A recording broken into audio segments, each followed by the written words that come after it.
आज का हमारा टॉपिक है गोलीय दर्पणों द्वारा प्रतिबिंब का बनना। आज हम देखेंगे कि गोलीय दर्पण द्वारा प्रतिबिंब कैसे बनता है। इसके लिए मुख्यतः 3 नियम बताए गए हैं। जो प्रकाश किरणें चलती हैं उसके लिए मुख्यतः 3 नियम बताए गए हैं। उनमें से किन्हीं 2 नियमों का पालन करके हम प्रतिबिंब को बनाते हैं। अब वो 3 नियम हैं अवतल दर्पण में और उत्तल दर्पण दोनों में लागू होता है। देख लेते हैं हम अवतल दर्पण। अवतल दर्पण अवतल दर्पण में प्रकाश किरणें किस प्रकार चलती हैं, उनके कुल 3 नियम हैं। 3 नियमों में से पहला नियम ये है कि अगर कोई प्रकाश किरण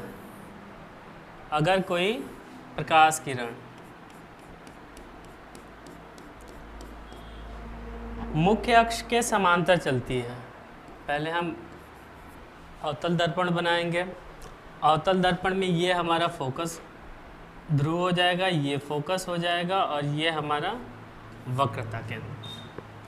तो पहला नियम ये है कि अगर कोई प्रकाश किरण मुख्य अक्ष के समांतर चलती है तो परावर्तन के पश्चात फोकस से होकर चली जाती है। एक बार और देख लेते हैं इसको। पहला नियम है कि अगर कोई प्रकाश किरण मुख्य अक्ष, ये हमारा क्या है मुख्य अक्ष,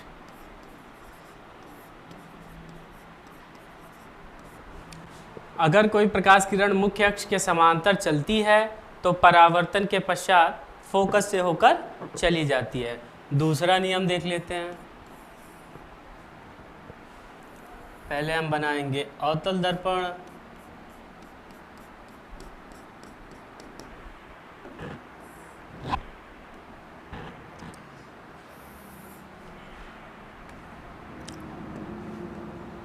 ये हो जाएगा हमारा ध्रुव, ये हो जाएगा फोकस और ये हो जाएगा वक्रता केंद्र। इसको हम लोग कहते हैं मुख्य अक्ष।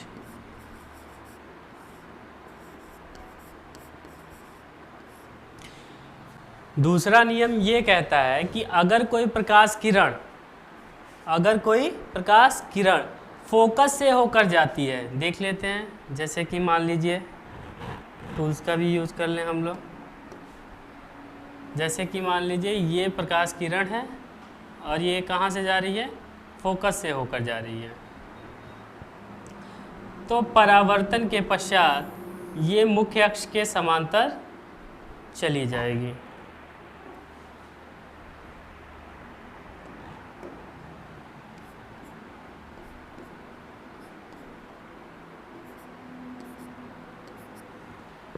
दूसरा नियम एक बार और देख लेते हैं।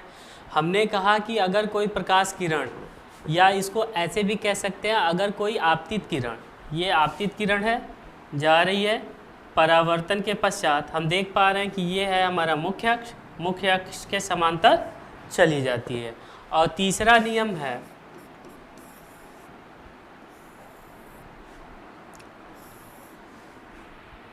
अवतल दर्पण बना लेते हैं एक। ये हो जाएगा हमारा ध्रुव,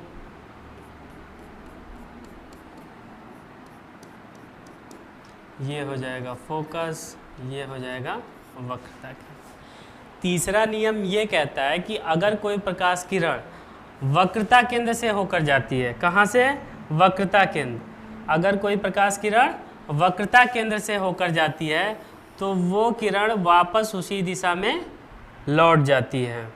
वो किरण वापस उसी दिशा में, ये देखिए ये किरण जा रही है, यहाँ परावर्तक पिच से टकराने के बाद वापस उसी दिशा में चली गई।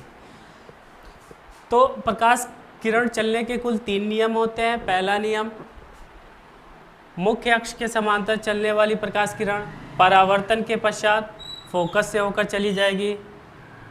दूसरा नियम, फोकस से होकर जाने वाली प्रकाश किरण परावर्तक के बाद मुख्य अक्ष के समांतर चली जाएगी।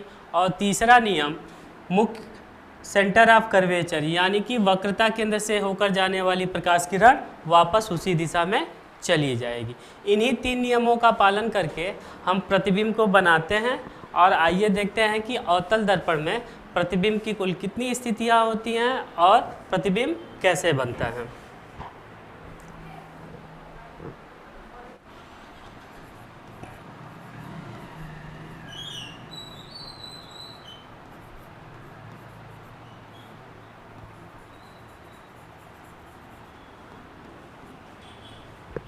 अवतल दर्पण, अवतल दर्पण में कुल प्रतिबिंब बनने की 6 स्थितियां होती हैं। उनको एक बार हम लोग ओवरव्यू कर लेते हैं, जान लेते हैं।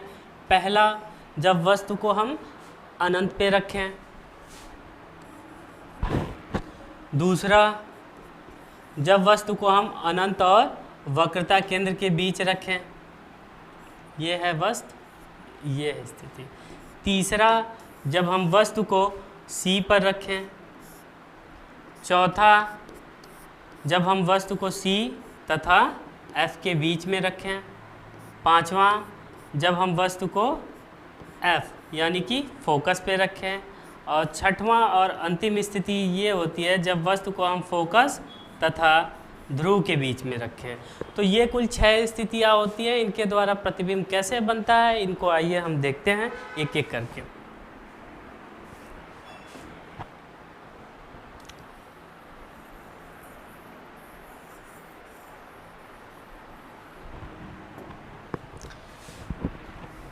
पहला, जब वस्तु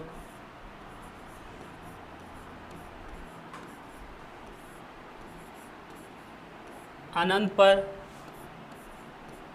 स्थित है। पहला नियम यह है कि जब वस्तु को हम अनंत पे रखते हैं तब उसकी स्थिति यानी प्रतिबिंब की स्थिति, प्रतिबिंब का आकार कैसा होता है, इसको हम लोग देखते हैं। एक हम बनाएंगे अवतल दर्पण। ये रहा हमारा अवतल दर्पण।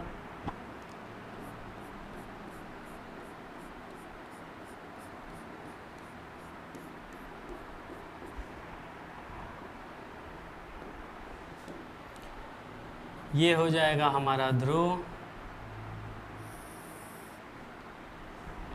ये है मुख्य अक्ष, ये है फोकस, ये है वक्रता केंद्र।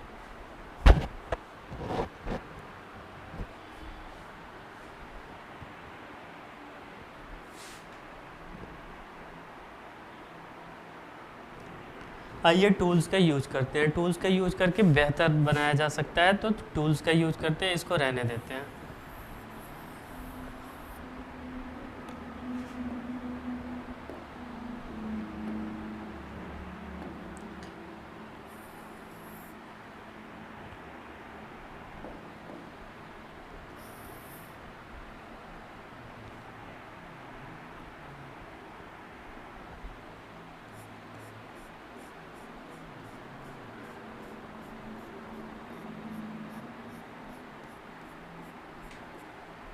क्या है भाई, ये है हमारा अवतल दर्पण।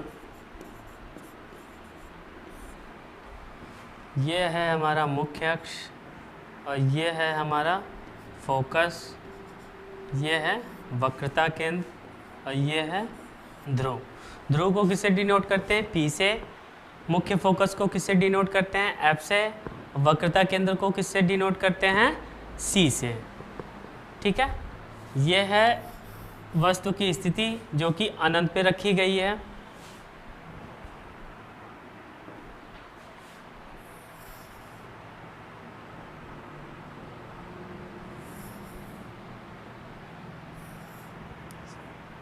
सीधी है, हाँ ठीक है। हमने आपको कुल 3 नियम बताए हैं। 3 नियमों में से किन्हीं 2 नियमों का पालन करके वस्तु का प्रतिबिंब बनाना है। तो पहला नियम ये कहता है कि अगर कोई प्रकाश किरण मुख्य अक्ष के समांतर जाती है तो परावर्तन के पश्चात फोकस से होकर चली जाती है। दूसरी किरण ये भी समांतर जाएगी और परावर्तन के पश्चात फोकस से होकर चली जाएगी। ये है हमारा वस्तु AB। AB से चलने वाली प्रकाश किरणें हैं, परावर्तक पिच से टकराई और टकराने के बाद फोकस से होकर चली गई।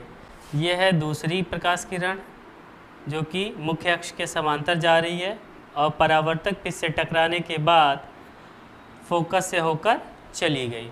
दोनों प्रकाश किरणें एक दूसरे को F पर मिलती हैं, यानी कि मुख्य फोकस पर मिलती हैं जहाँ पर वस्तु का प्रतिबिंब बनता है। अब वस्तु का प्रतिबिंब कैसा होता है इसको भी देख लेते हैं। प्रतिबिंब कहाँ बनता है, कुल स्थिति, आकार और प्रकृति, इसके बारे में भी जान लेते हैं। तो पहले हम लिखेंगे कि वस्तु की स्थिति क्या थी। वस्तु की स्थिति, वस्तु की स्थिति कहाँ थी, अनंत पे। ये देखिए हमने अनंत पे रखा है। तो वस्तु अनंत पे रखा जब हमने, तो इसका प्रतिबिंब कहाँ बना, फोकस पे, यानी कि प्रतिबिंब की स्थिति, प्रतिबिंब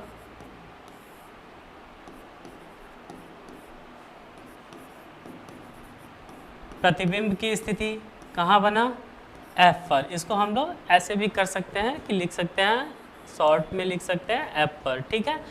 अब अगर वस्तु के आकार की बात करें तो हम देख पा रहे हैं कि ये जो हमारा वस्तु है AB, ये कितना बड़ा है, इतना बड़ा है, और दोनों एक दूसरे को जहाँ मिल रही हैं उसको हम लोग मान सकते हैं कि वो कहाँ मिल रही है भाई, A' पे मिल रही हैं, A' पे। और A' पे हम देख पा रहे हैं कि यहाँ जो प्रतिबिंब बन रहा है कैसा बन रहा है, छोटा सा बन रहा है, बिल्कुल बिंदु के आकार का। तो अगर हम प्रतिबिंब के आकार की बात करें, प्रतिबिंब का आकार, प्रतिबिंब का आकार कैसा होगा, प्रतिबिंब का आकार आपका हो जाएगा बिंदु के आकार का, बिंदु के आकार का, या अत्यंत छोटा,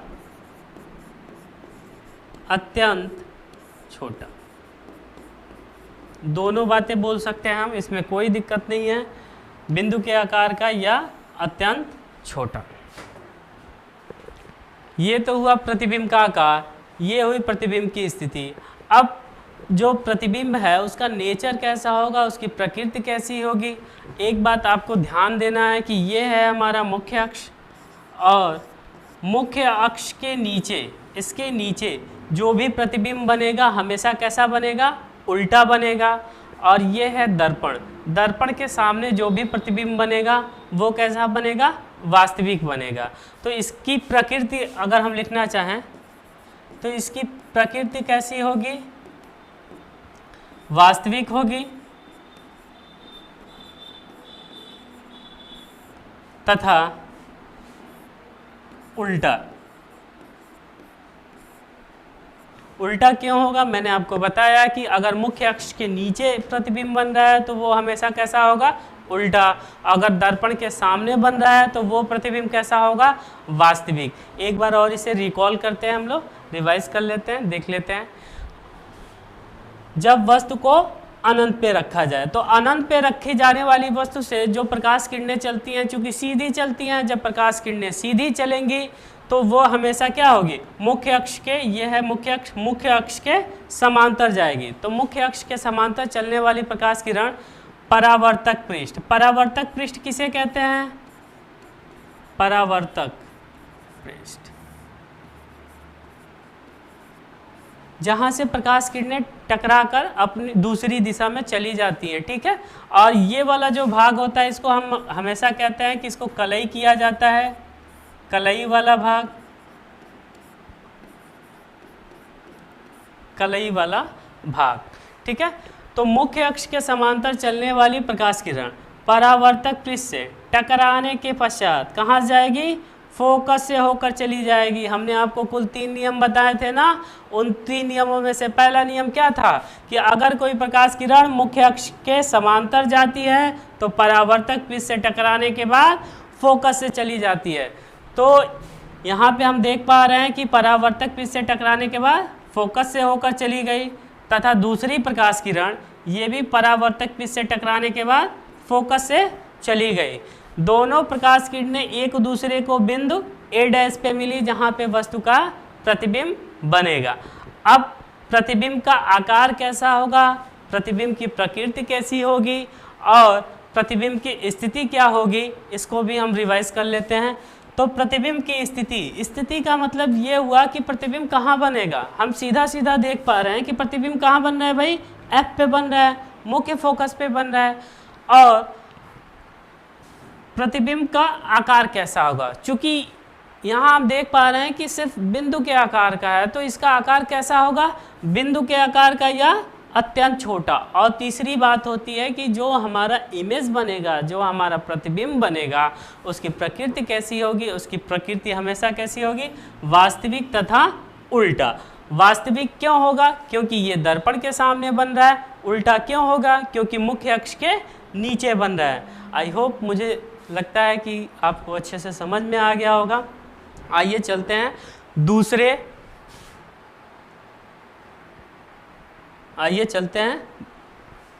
दूसरी स्थिति पे। देखते हैं कि दूसरी स्थिति में अवतल दर्पण में वस्तु का प्रतिबिंब किस प्रकार, कहाँ और कैसे बनता है।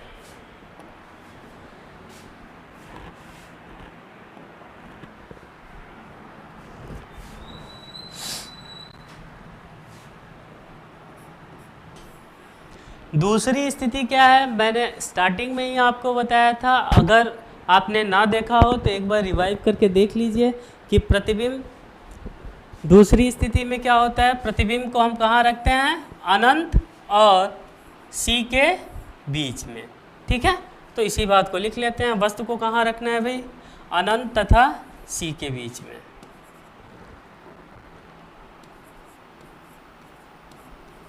अनंत तथा C के बीच। अगर हम किसी वस्तु को अनंत तथा C क्या है भाई, वक्रता केंद्र है। क्या है आपका, वक्रता केंद्र है।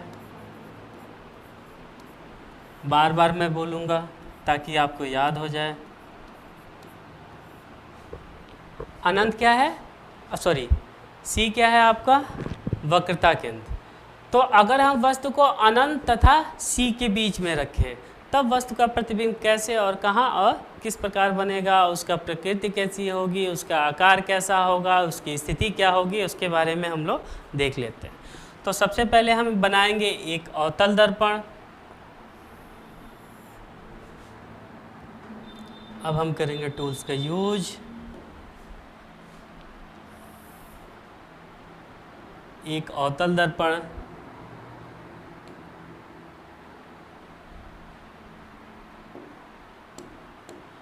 ये है हमारा मुख्य अक्ष।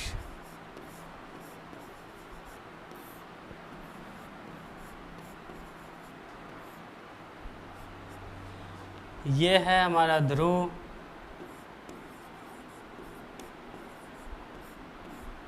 ये है हमारा मुख्य फोकस।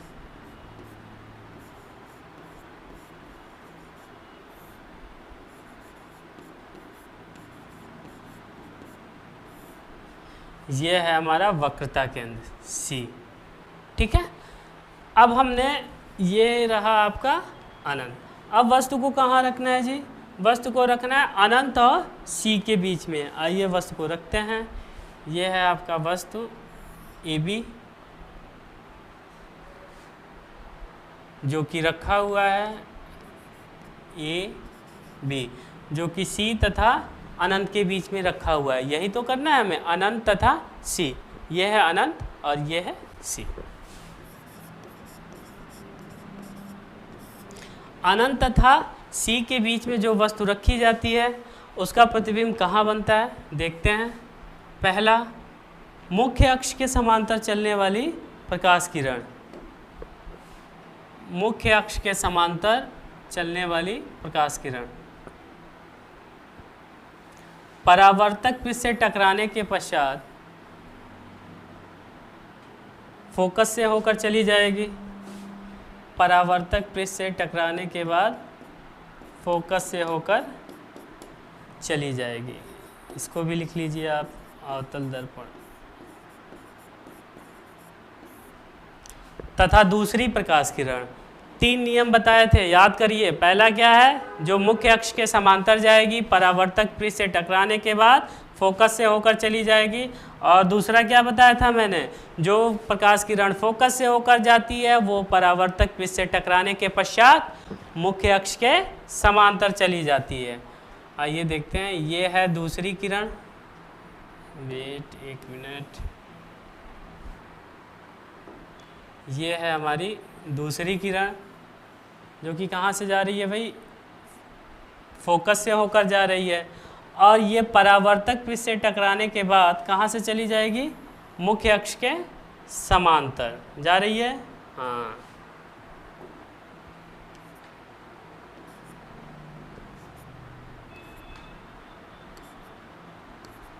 हम देख पा रहे हैं कि ये दोनों प्रकाश किरणें कहाँ एक दूसरे को कट कर रही हैं। यहाँ पे हमने कहा कि ये दोनों प्रकाश किरणें एक दूसरे को बिंदु A' पे कट कर रही हैं, जहाँ पे वस्तु का प्रतिबिंब कैसा बनेगा, A' B'। अब देखिए, वस्तु हमने रखी AB, प्रतिबिंब कैसा बना, B' A', यानी उल्टा बन रहा है ना। तो इसकी स्थिति क्या होगी, इसकी प्रकृति क्या होगी, इसका आकार क्या होगा, इसको हम लोग इस डायग्राम के हेल्प से समझ सकते हैं कि जहाँ पे प्रकाश किरणें मिली हैं वहाँ पे वस्तु का प्रतिबिंब बनेगा। और ये कहाँ है, F तथा C के बीच। तो इसकी स्थिति क्या हो जाएगी, मुख्य फोकस तथा वक्रता केंद्र के बीच। इसका आकार देख लीजिए, ये इतना बड़ा है, ये इतना सा बन रहा है, छोटा सा बन रहा है, तो आकार क्या हो जाएगा, छोटा। किससे, वस्तु से। तो आकार इसका क्या हो जाएगा, वस्तु से छोटा। अब इसके प्रकृति की बात करें, मैंने आपको बताया है कि जब भी ये प्रतिबिंब मुख्य अक्ष के नीचे बनेगा तो कैसा बनेगा, उल्टा बनेगा, पहली बात। दूसरी बात, दर्पण के जब भी सामने बनेगा तो कैसा बनेगा, वास्तविक बनेगा। आइए इसको लिख लेते हैं। तो प्रकृति की बात करें, वेट, अगर हम इसकी स्थिति की बात करें तो इसकी स्थिति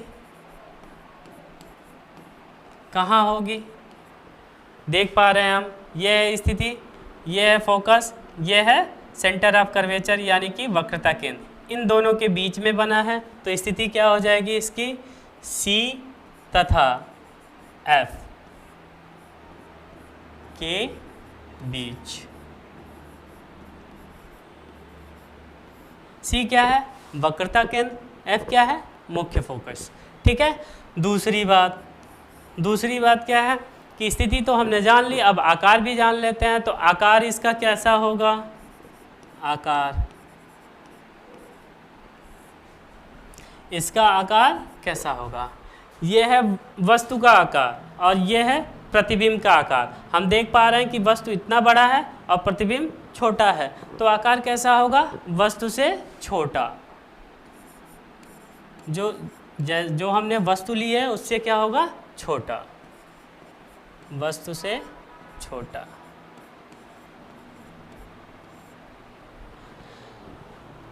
स्थिति हो गया, आकार हो गया। अब इसके नेचर की बात जान लेते हैं कि जो प्रतिबिंब बना है उसकी प्रकृति कैसी है। उसकी प्रकृति कैसी है भाई, दर्पण के सामने बना है तो क्या होगा, वास्तविक।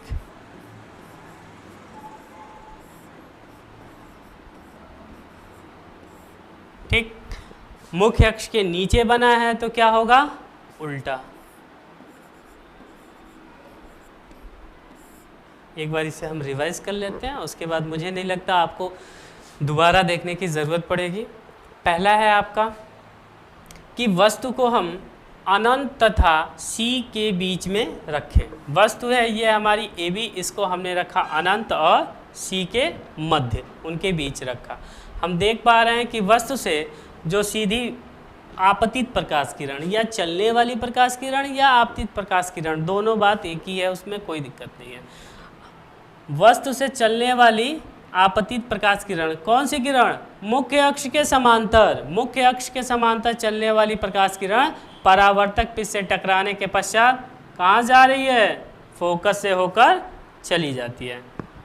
दूसरी बात, दूसरी प्रकाश किरण जो कि कहाँ से जा रही है? फोकस से होकर। दूसरा नियम आपको पता है, फोकस से होकर जाने वाली प्रकाश किरण परावर्तक पृष्ठ से टकराने के पश्चात मुख्य अक्ष के समांतर चली जाती है। दोनों प्रकाश किरणें एक दूसरे को बिंदु ए डैश पे मिलती हैं, जहाँ पे वस्तु का प्रतिबिंब कैसा बनता है? बी डैश ए डैश। ठीक है, अब वस्तु का नेचर कैसा होगा, सॉरी प्रतिबिंब का नेचर कैसा होगा? ठीक है, प्रतिबिंब का आकार क्या होगा और प्रतिबिंब की स्थिति क्या होगी, इसको भी हम लोग देख लेते हैं।